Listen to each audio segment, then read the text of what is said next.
জয় গুরু, জয় শ্রী সীতারাম। আমাদের পূজার্চনা চ্যানেলে অনেক দিন ধরে পোস্ট বন্ধ আছে, কিন্তু অধুনা কয়েকজন জিজ্ঞাসু ব্যক্তি বিশেষ সংকটাপন্ন হয়ে আমাদের কাছে জানতে চেয়েছেন একটা বিষয়ে। তাই জন্যে পুনরায় আমরা আবার বলার জন্যে তৎপর হলাম বা বলার জন্যে ব্যস্ত হয়ে পড়লাম। যদিও আমরা এই বিষয়ে আগে বলেছি যে সন্ন্যাসী কোনো পিতা হতে পারেন, সন্ন্যাস গ্রহণ করতে পারেন, কিন্তু সন্ন্যাস গ্রহণকারী পিতার পুত্র এবং তিনি যদি বিবাহিত অবস্থা থেকে কিছুটা বিরক্ত হয়ে সন্ন্যাস গ্রহণ করতে চলে যান, তখন তার ওই পূর্বের যে স্ত্রী, সেই স্ত্রী কি হবে তার মৃত্যুতে, অর্থাৎ এই সন্ন্যাসী যখন মারা যাবে তখন তার স্ত্রী কি বিধবা হবেন, নাকি যেদিন উনি চলে গেছিলেন ঘর ছেড়ে সেদিনই বিধবা হয়ে গেছিলেন, নাকি এই সন্ন্যাসী তিনি সন্ন্যাস গ্রহণের পর আর কোনোদিন স্ত্রীর মুখ, তার পূর্বাশ্রমের গৃহের যে স্ত্রী পত্নী তার মুখ দর্শনও করবে না, বা জন্মস্থানে নিজ জন্মস্থানে রহে কুটুম্ব বেরিয়া জন্মস্থানে বা পূর্বাশ্রমের স্থানে তিনি বাসও করবেন না, এই রকম ব্যাপার আছে কি না, বা মৃত্যুর পর কি কি কার্য করা উচিত, এই নিয়ে আমরা বলেছি অনেক। আবারও প্রশ্ন এসছে, বিশেষত বৈষ্ণব বাবাজি যারা বিরক্ত অবস্থায় থাকে, ত্যাগ বস্ত্র গ্রহণ করেন, ব্রহ্মচর্য ইত্যাদি গুরুর কাছে থেকে পালন করেন না, জীবনের যে কোনো বয়সে যে কোনো সময় সূচনা থেকে শুরু করে একেবারে মরণকাল আসন্ন তার কিছুদিন আগে অবধি এনারা হঠাৎ করে বেশাশ্রয় বেকাশ্রয় এইসব গ্রহণ করে, আর তার নিমন্ত্রণ খেয়ে বেড়ান। আর কি করেন না, আয়াস করে কোনো আশ্রমেতে টাকা পয়সা দিয়ে সেখানেতে জীবনযাপন করেন, সাধন ভজন করার নামে বেশাশ্রয় গ্রহণ করেন, কিন্তু সেই সাধন ভজনকে সম্পূর্ণ পরিত্যাগ করে কেবলমাত্র আরাম আয়েশকে অবলম্বন করে তারা বাবাজি নাম গ্রহণ করেন। এরা মরলে এদের পূর্বাশ্রমের পুত্র বা বিধবা পত্নী তার কি হবে, এই নিয়ে প্রশ্ন এসেছে। দেখুন, এ বিষয়ে আমরা একটু বিস্তৃত বলছি, কারণ এতে না বললে যদিও বড় হয়ে যাবে এই পোস্টটা, তবুও না ভেঙে বললে সাধারণ মানুষ বুঝতে পারবে না। প্রথম কথা হচ্ছে যে বাবাজি মারা গেলে তার শ্রাদ্ধাদি করা উচিত কি উচিত নয়, প্রশ্ন হচ্ছে হ্যাঁ উচিত, অবশ্যই করা উচিত। বাবাজি শুধু কেন, দণ্ডীর স্বামী, পরমহংস, হংস, এই সমস্ত উচ্চমার্গের যারা সন্ন্যাসী, বিধিবৎ সন্ন্যাস গ্রহণ করেছেন যারা, বাবাজি কি করে হয় সে তো আপনারা ভালো মতোই জানেন।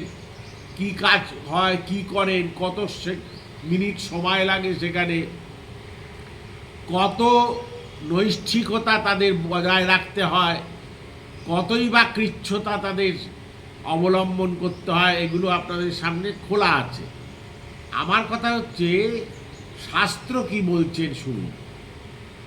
ত্রয়ানাম আশ্রমানাঞ্চ কুর্যাদাহাদিকা ক্রিয়া যতে কিঞ্চিৎ ন কর্তব্যং ন চান্ডেশাং করৌতি স।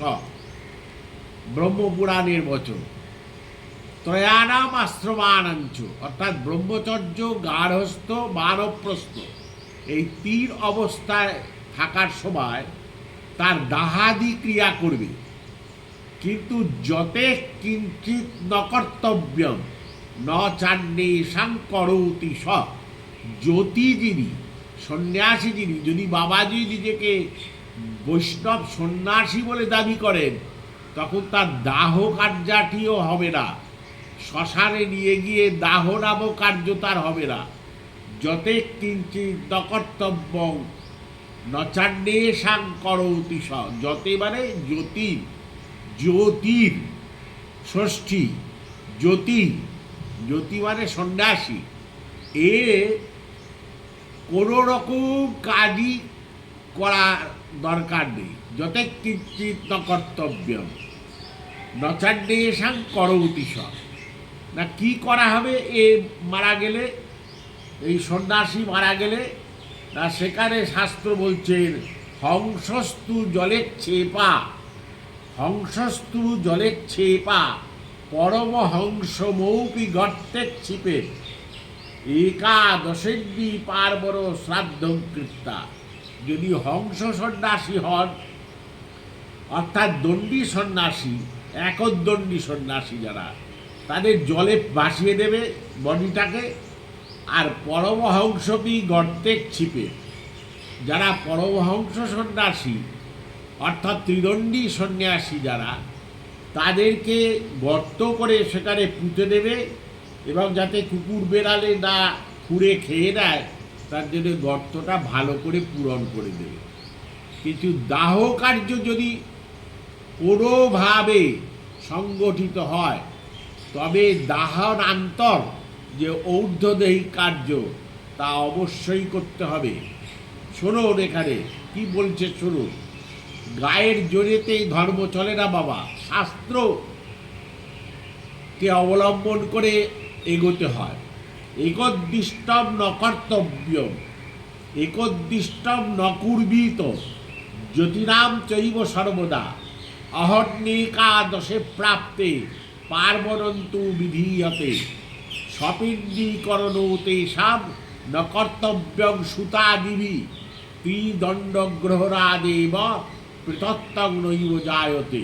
উষণের বচন। উষণ এক স্মার্ত ছিলেন, তার বচন হচ্ছে যে একোদ্দিষ্ট শ্রাদ্ধ তার করবে না মৃত্যুর পর, কিন্তু অহর্ণিকাদশে প্রাপ্তি, 11 দিন যখন তার মৃত্যুর পর প্রাপ্তি ঘটবে, তখন পার্বণন্তু বিধীয়তে, পার্বণ বিধিতে তার পূর্ণ শ্রাদ্ধ করবে। স্বপিণ্ডীকরণতে সাব ন কর্তব্যং সুতাদিভি, তার স্বপিণ্ডীকরণ কার্য হবে না, কারণ ত্রিদণ্ড গ্রহরাদেব প্রেতত্বং নৈব জায়তে, তার প্রেতত্ব জাগ্রত হয় না, তাই স্বপিণ্ডীকরণের প্রয়োজন হয় না। এই যে উষণের বচন, এই বচনকে শ্রীপাদ সনাতন গোস্বামী প্রভু এবং শ্রী গোপাল ভট্ট গোস্বামী প্রভু শ্রী হরিভক্তি বিলাস গ্রন্থেও ধরেছেন। সেখানেও সাততত্ত্ব দর্পণের যে অধ্যায় আছে, বিলাস আছে, সেখানে বলা হচ্ছে যে বৈষ্ণব নামাশ্রয়ী প্রসাদ ভোজী যারা, তাদের স্বপিণ্ডীকরণ প্রেতত্ব বিধানে হবে না, কিন্তু প্রথম শ্রাদ্ধ যেইটা, সেটা পার্বণ বিধানে অবশ্যই হবে। তাহলে দণ্ডী, ত্রিদণ্ডী, পরমহংস, হংস, এই র্যাঙ্কের সাধুদের ক্ষেত্রে যদি বলা হয়ে থাকে যে অহর্ণিকাদশে প্রাপ্তে পার্বণন্তু বিধীয়তে, পার্বণ শ্রাদ্ধ করার কথা যদি বলা হয়ে থাকে, তাহলে কেন বাবাজির ক্ষেত্রে হবে না? তারা কি এই র্যাঙ্কেরও ওপরে বিরাজমান থাকেন বাবাজি? দ্বিতীয় কথা আরও বলছে শাস্ত্র স্পষ্ট করে পূর্বোক্ত উষর বচনে ত্রিদণ্ডী গ্রহরাদিতি শূল পান্নাদ্যহ নারায়ণ বলিশাস্ত্র কর্তব্য দ্বাদশনি। কর্তব্য দ্বাদশহনি এই বৌধায়নের বচন। বৌধায়ন বলছে শুধু 11 দিনে পার্বণ শ্রাদ্ধ করলে হবে না, 12 দিনের দিন আবার নারায়ণ বলি নামক যাগ করতে হবে, তবে তার গতি বা তার মুক্তি সম্ভবপর হবে। তা শাস্ত্র যখন এত সুন্দর করে বলে দিচ্ছে, এবং সেখানে কি বলছে যে সপিণ্ডীকরণ তেষাং নকর্তব্য সুতাদিবি। সুতাদিবি সন্তান, সুতা আদি প্রভৃতি, অর্থাৎ পুত্রকন্যাগণ সপিণ্ডীকরণ করবেন না। তার জন্যে সন্ন্যাস গ্রহণের পর তার সতীর্থবর্গ বা তার যে আশ্রমে তিনি থাকবেন, গিয়ে বেশ আয়েস করে পায়েস খাবেন বসে বসে, সেই আশ্রমের সন্ন্যাসী যারা সতীর্থগণ তারা কোনো রকম পালন করবেন না, কোনো ক্রিয়াই করবেন না। কিন্তু সুতাদিবি তার পূর্ব আশ্রমের পুত্রকন্যা এবং বিধবা পত্নী, তার ক্ষেত্রে বলা হয়েছে যে অহন্যেকাদশে প্রাপ্তে পার্বণন্তু বিধীয়তে। অহন্যেকাদশে প্রাপ্তে, 11 দিনে পার্বণ বিধানে শ্রাদ্ধ করবে। আবার বৌধায়ন তিনি এগিয়ে গিয়ে বলছেন নারায়ণ বলিশাস্য কর্তব্য দ্বাদশে হরি, 12 দিনে নারায়ণ বলি নামক কার্য করবে। 11 পার্বণ শ্রাদ্ধ কৃত্তা দ্বাদশহেন্নি নারায়ণী বলি কুর্যাৎ পার্বণ শ্রাদ্ধন্তু পূর্বাশ্রম গোত্র নামোল্লেখেন দেবপক্ষবৎ কর্তব্যম তত্র সাধুরুরবিশ্বে দেবা অগ্নৌকরণং নাস্তিতি বিশেষ নারায়ণ বলি প্রাগুরু নারায়ণ বলিহি প্রাগুক্ত। আগেই বলা হয়েছে নারায়ণ বলি করতে হবে, এবং দৈবপক্ষ স্থাপন করে যেমনভাবে পার্বণ শ্রাদ্ধ করতে হয়, সেই পার্বণ শ্রাদ্ধ পূর্বাশ্রমের নামগোত্রকে উল্লেখ করে করতে হয়, না করলে মুক্তি সম্ভবপর হয় না।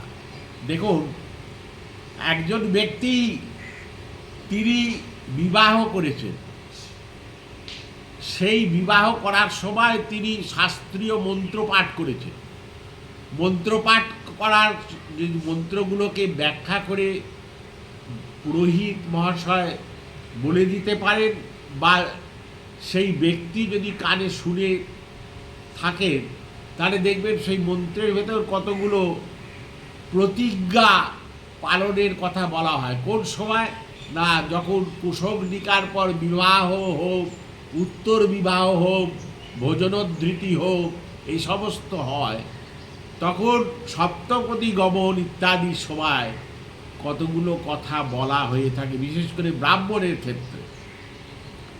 সেই প্রতিজ্ঞাগুলোকে, সেই যে শাস্ত্রীয় মন্ত্রপাঠ করে তাকে পত্নী হিসাবে গ্রহণ করলে, আর তাকে ছেড়ে চলে যাওয়ার পর তার ভেতর পত্নীত্ব আর থাকে না, তিনি তার স্বামী থাকেন না, নাকি তিনি মারা গেলে ইনি বিধবা হবেন না। তাহলে মশাই, ওই বিবাহটাকে কে খারিজ করলো, যেটা শাস্ত্রবাক্য অনুসারে মন্ত্রপাঠ করে হয়েছে? আর পুত্র, পুত্রার্থে ক্রিয়তে ভার্যা পুত্র পিণ্ডং প্রপজ্যতে। পুত্র তোমার নামই হচ্ছে পুত নামক নরক থেকে ত্রাণ করো তুমি, তাই পুত্র, এবং তুমি পিণ্ডদান করবে। পুত্রপিণ্ডং পুত্রার্থে ক্রিয়তে ভার্যা। পুত্র সন্তান উৎপাদনের জন্যেই ভার্যাত্ব, মানে পত্নীত্ব গ্রহণ করো, বিবাহ করা। আর পুত্রপিণ্ডং প্রপজ্যতে, পুত্র পিণ্ডদান করবে। পিণ্ডদান না করলে হবে না। এখন একটা সমস্যা হয়ে দাঁড়িয়েছে এই বৈষ্ণব বাবাজিদের নিয়ে। এই বৈষ্ণব শাস্ত্রে যে বাবাজি বলে যে শ্রেণীটা আছে, এটা কে বা কাহারা কখন তৈরি করলেন, কে হলেন প্রথম বাবাজি, তার কোনো প্রমাণ কোথাও পাওয়া যায় না। শ্রীপাদ সনাতন গোস্বামী প্রভু কাশীবাসী কালে শ্রীমান মহাপ্রভুর দর্শন লাভের আকাঙ্ক্ষায় শ্রীপাদ তপন মিশ্রের বাড়িতে অবস্থানকালে শ্রী তপন মিশ্রের থেকে একটি ধুতি প্রার্থনা করেছিলেন। ধুতি তপন মিশ্র তার প্রসাদী একটি ধুতি দিয়েছিলেন। শ্রী সনাতন গোস্বামীপাদ সেই ধুতির অর্ধেকটা ছিঁড়ে তলায় কাছা না দিয়ে ঘুরিয়ে পড়েছিলেন, আর অর্ধেকটা গায়ে চাদরের মতো দিয়েছিলেন। এইটা খুব জোর একটা বাবাজি সূচনা বলে ধরা দিতে পারে। এছাড়া তার আগে কোথাও কখনো হয়নি, কোনো জায়গায় প্রমাণ নেই। আর দ্বিতীয় কথা, তারপর থেকে যে অন্যান্য গোস্বামীগণ তারাও বাবাজি হয়েছিলেন, এরকম কোনো উদাহরণ নেই। রঘুনাথ দাস গোস্বামী তিনি বিবাহ করেছিলেন, বিবাহ করার পর তিনি যখন চলে আসেন, এসে তিনি বাবাজি হয়েছিলেন কিনা এরকম প্রমাণ কিন্তু বৈষ্ণব শাস্ত্র সাহিত্যে অন্তত নেই।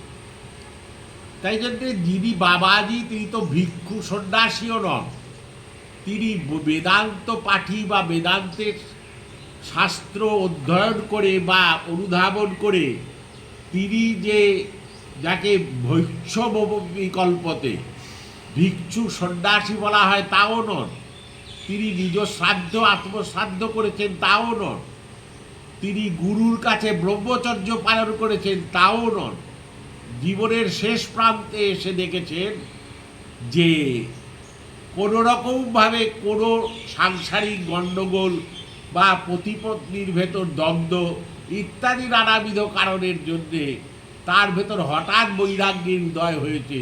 তিনি হা গোবিন্দ হা গৌর বলে দৌড়ে গিয়ে ট্রেনে চেপে বেশাশ্রয় গ্রহণ করে নিয়েছে, বাবাজি হয়ে গেছে।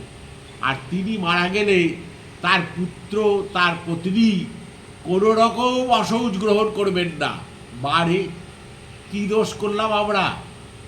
আমাদের বাবা মারা ওই ঠিক মরার 1.5 দিন আগে কাঁচাটা খোলেনি বলে আমরা অসৌচ পেলে মরব, এবং মানুষ আমাদেরকে ওই বাবাজিগণই আমাদেরকে এড়িয়ে যাবেন, আমাদের ঘরেতে তারা প্রসাদ গ্রহণ করবেন না, 45 দিনের একটা কাল্পনিক বিধান দেবেন, শ্রাদ্ধে বৈষ্ণব খেতে আসবে না, যদিও ওনাদেরই শাস্ত্র শ্রী হরিভক্তি বিলাস বলেছেন শিখত মাত্রন্তু জব ভুংতে জলঙ্গন্যু সমাত্রকম তদন্ন মেরুণাতুল্যম তজ্জলং সাগরৌপম।